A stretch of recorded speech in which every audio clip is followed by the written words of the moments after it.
সকলকে জয় যিশু। আমার নাম মৌসুমী বৈদ্য। আজকের এই সুন্দর একটা সাক্ষ্য আপনাদের সঙ্গে শেয়ার করার জন্য আমি এসেছি এবং আমি বিশ্বাস করি যে এই সাক্ষ্যের মাধ্যমে আপনারাও অনেক বেশি আশীর্বাদযুক্ত হবেন। আমি যখন প্রথম প্রভু যিশুকে জানলাম, আমি অত ভালো প্রার্থনা জানতাম না, আমি বাইবেল খুব বেশি পড়িও নি।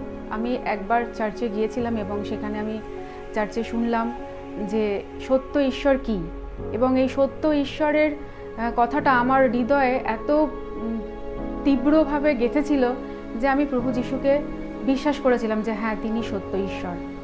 তো আমার জীবনের একটা ছোট্ট ঘটনা আমি বলছি। সেটা হলো, আমি আজ কিছুদিন আগে আমি একটা ইভেন্টে কাজ করতাম, এবং ইভেন্ট মানে অনেকেই জানবে যেটা রাতের কাজ হয়। হ্যাঁ, তো ইভেন্টে যে আমি কাজ করতাম, রাতের বেলা আমরা 4-5 জন একসঙ্গে আমরা ফিরছিলাম, এবং ফিরতে ফিরতে একটা অন্ধকার রাস্তা দিয়ে আমরা ফিরতাম। আর সেই অন্ধকার রাস্তাতে হঠাৎ আমার পায়ের মধ্যে একটা ছোট মানে পিন ফোটার মতো একটা অনুভব কিছু হয়, এবং আমরা মোবাইল টর্চ জ্বালিয়ে দেখার চেষ্টা করি যে কি হয়েছে। তো মোবাইল টর্চ জ্বালিয়ে যখন দেখলাম যে আমার পায়ের ঠিক গোড়ালির পোর্শনে দুটো ফুটো মানে কিছু কামড়েছে, এবং সেখান থেকে খুব হালকা একটা ব্লিডিং হচ্ছে। এবং যখন আরও 2-1 জনের তাদের টর্চ জ্বেলে আশেপাশে একটু দেখলাম যে সেখানে একটি সাপ, এবং সেই সাপটির নাম চন্দ্রবোড়া। আমাদের থেকে সিনিয়র একজন দিদি ছিলেন, তিনি বললেন যে এটা চন্দ্রবোড়া, এবং সেই সাপটা ওখানেই আমার পায়ের থেকে কিছুটা ইঞ্চি দূরে সাপটা ছিল। তো সাপটা যখন কামড়ায়, আমি আমার আশেপাশে যারা ছিল তারাও যিশুকে কোনোদিনও শোনেনি। তারা অনেক প্যানিক করছিল, তারা বলছিল যে এই রোজা কারোর কাছে যেতে হবে, এরকম কিছু গাছের পাতা আছে সেগুলো চিবাতে হয়, বা কোথাও একটা যেতে হবে, এইখানে ব্লেড দিয়ে জায়গাটা কাটতে হবে, অনেক কিছু আমাকে বলছিল। কিন্তু আমি যেহেতু জেনেছিলাম যে প্রভু যীশু খ্রিস্ট সত্য, আর আমি এটা বিশ্বাস করেছিলাম যে ঈশ্বর যখন সত্য তিনি কখনো মিথ্যে কথা বলেন না। তো আমি এই অবস্থায় বাড়ি আসার পর আমার বাবা মা সেটা দেখেন, এবং তারাও খুব প্যানিক করছিল যে কি হবে। কিন্তু আমি তখন চিন্তা করলাম যে না, আমি যখন সত্যি ঈশ্বরকে জেনেছি, আমি কিছুতেই প্যানিক করব না। তারপর আমি চিন্তা করলাম যে আমি কোথায় প্রার্থনা করব, যেহেতু আমার বাবা ওই সময় একটু অসুস্থ ছিলেন। আমার ঘরে সেরকম জায়গা ছিল না যে আমি প্রার্থনা করবো, এবং আমি কী করে প্রার্থনা করতে হয় সেটাও জানতাম না। ইভেন প্রার্থনার শেষে আমিন বলতে হয় সেটাও আমি জানতাম না। তো আমি বাথরুমে চলে গেলাম। বাথরুমে গিয়ে সেই বাথরুমের যে থাকে সেটার উপরে পা দিলাম, দিয়ে আমার হাতটা আমি ওই জায়গায় রেখে আমি বললাম যে প্রভু, আমি শুনেছি এই কথাটা, সত্যি কথা আমি বাইবেল পড়িও নি এটা, কিন্তু আমি শুনেছি এই কথাটা যে প্রভু তুমি সত্য, এবং তুমি বলেছো যে তোমাদেরকে সাপে কামড়ালেও তোমরা মরবে না, এবং প্রাণনাশক কিছু পান করলেও, তখন আমি এই বাক্যটা এইভাবে জানতাম না, মানে আমি এইভাবে জেনারেল একটা জানতাম কি যে তোমরা বিষ খেলেও মরবে না, কারণ ঈশ্বর তার বাক্যটা বলেছে। বাক্য মানে হলো কি তিনি মুখ থেকে বলেছেন এই কথাটা। তো আমি এটা বিশ্বাস করলাম এবং আমি বললাম যে প্রভু, কালকে সানডে, আমি জানি আমি কিছু হবে না, আমি বেঁচে যাব, আর আমি বেঁচে গিয়ে কালকে তোমার সাক্ষ্য দেব, আর যদি আমি চলেও যাই তাও আমি যেহেতু তোমাকে জেনেছি আমি তোমার কাছেই যাব।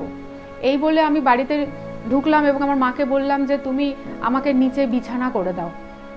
মা বললেন যে বিছানা করে দেবো, তাহলে তোমাকে শুতে হবে না, তুমি বসো। গরম দুধ মা নিয়ে আসছে, যে গরম দুধ, এত রাতে একটু গরম দুধ হলে ভালো হতো। পাশের বাড়ি একটা কাকিমা, তাকে ডাকতে যাচ্ছিলাম, বললাম কাউকে ডাকতে হবে না, তুমি বিছানা করে দাও, আমি শোবো, আর আমাকে ভয় দেখিও না। কারণ আমি একটা জিনিস বিশ্বাস করেছিলাম যে আমি যদি ভয় পাই তাহলে আমার কিছু একটা হতে পারে, কারণ ততক্ষণ অবধি আমার পায়ে কিছু অ্যাক্টিভিটি আমি ফিল করছিলাম।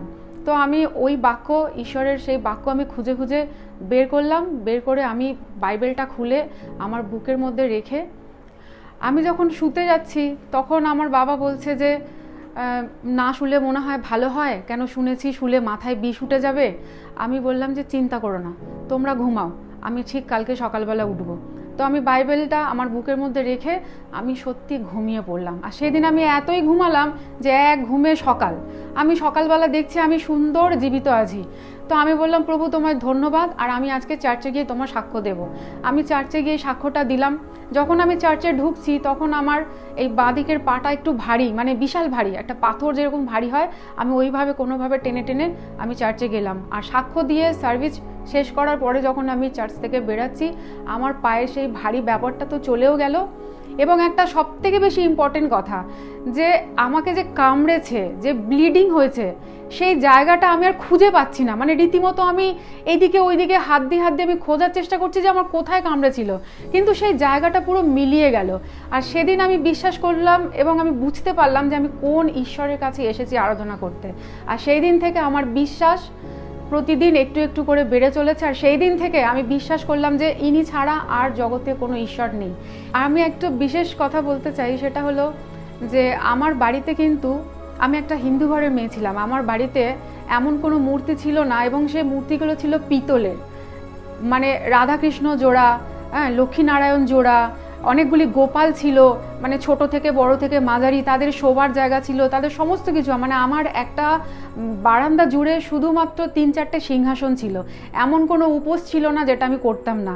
সোমবারের উপোস, হ্যাঁ, সমস্ত রকমের পুজো, কোন পুজোতে কী লাগে আমি সব জানতাম। কিন্তু আমি একটা জিনিস জানলাম যে এই যে মিরাক্কেল, সেটা এই মূর্তিদের কাছে কোনোদিনই সম্ভব ছিল না। আর যেদিন আমি ঈশ্বরকে এইভাবে বিশ্বাস করলাম সেদিন ছিল রবিবার। আর সোমবার দিন সকালবেলা আমি আমার এক দিদির সাথে, তিনিও ঈশ্বরের সন্তান, তাকে নিয়ে আমি গেলাম এন্টালি মার্কেটে, এবং আমি গিয়ে সেই সমস্ত মূর্তি সেই মার্কেটে আমি বিক্রি করি। যখন আমি বিক্রি করি তখন তারা আমাকে ভয় দেখাচ্ছে যে তুমি বাড়ির এরকম প্রতিষ্ঠা করা মূর্তি নিয়ে এসে তুমি বিক্রি করে দিচ্ছ, তোমার কিছু একটা হবে। আমি বললাম আমার কিছু হতো, কিন্তু আমি অনেক বড় একটা ঘটনা থেকে বেঁচে গেছি, আর যার জন্য বেঁচেছি এখন আমার সিংহাসনে আজকের থেকে তিনিই থাকবেন। তো আমি সেগুলো বিক্রি করে দিই।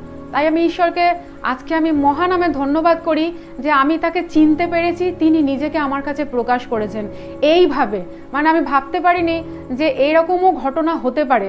লোক যদি বলবে যে হয়তো ওই সাপটার বিষ ছিল না, কিন্তু এটা কি করে আমি মেনে নেব যে আমার ওই কাটা জায়গা, যেখান থেকে ব্লিড হচ্ছিল, যেখানে আমি নিজে জল দিয়েছি, যেখানে ওই দাঁত ঢুকে জায়গা, সেই জায়গাটা আমি খুঁজে পাচ্ছিলাম না। এটা আমার কাছে একটা অনেক বড় ব্যাপার। তাই আমি ঈশ্বরকে মহানামে ধন্যবাদ দিই যে আমি এইরকম ঈশ্বরকে জানতে পেরেছি, চিনতে পেরেছি। তাই আমি আপনাদেরকেও এনকারেজ করব, ঈশ্বরে বিশ্বস্ত থাকুন। তিনি যখন বলেছেন, তিনি যেটা বলেছেন মানে তিনি সেটা বলেছেন। আপনারা বাক্যে দাঁড়িয়ে থাকুন, বিশ্বাসে দাঁড়িয়ে থাকুন।